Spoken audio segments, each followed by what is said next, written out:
Alors, Humans Matter, c'est une entreprise de design cognitif qui existe depuis plus de 20 ans et qui réunit des chercheurs, des designers, des développeurs, des ingénieurs pédagogiques, etc., qui travaillent sur la fabrication d'expériences, de parcours, de solutions qui développent les potentialités, les capacités cognitives pour avoir un impact durable sur les comportements, pour faire évoluer les comportements. C'est la première fois qu'on participait à ce festival-là et l'intention, c'était de montrer qu'il y a déjà de multiples façons d'apprendre. C'était également d'expérimenter, de pouvoir faire expérimenter de nouveaux formats apprenants et de développement des compétences. C'était aussi peut-être de faire évoluer notre rapport à l'apprendre et ressentir qu'il peut devenir beaucoup plus positif, beaucoup plus source de plaisir.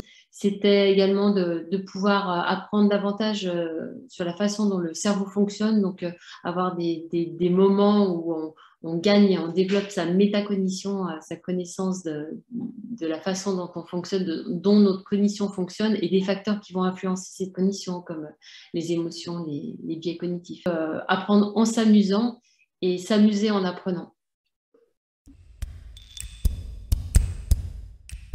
On a pu tester auprès des participants ces différents formats apprenants, ces nouveaux formats apprenants, et découvrir aussi donc l'appétence pour et l'acceptabilité, on va dire, de ces formats, et découvrir aussi qu'il y avait une forme de puissance de certains formats apprenants, comme la fresque du facteur humain, pour diffuser et vivre une expérience assez forte et découvrir en quelques heures des connaissances fondamentales sur soi.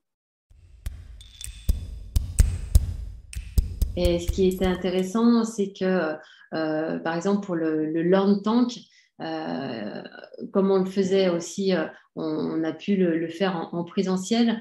On a des personnes qui ont vécu en présentiel la fresque du facteur humain et du coup, ils n'étaient pas inscrits pour le Learn Tank qui se passait le soir. Ils sont quand même restés pour vivre cette expérience-là. Donc, dans cette expérience aussi, les personnes ont proposé aux personnes de se présenter sur une musique préférée, on va dire, et du coup, ils ont pu créer leur propre playlist. Donc, avec le groupe, c'était sympa.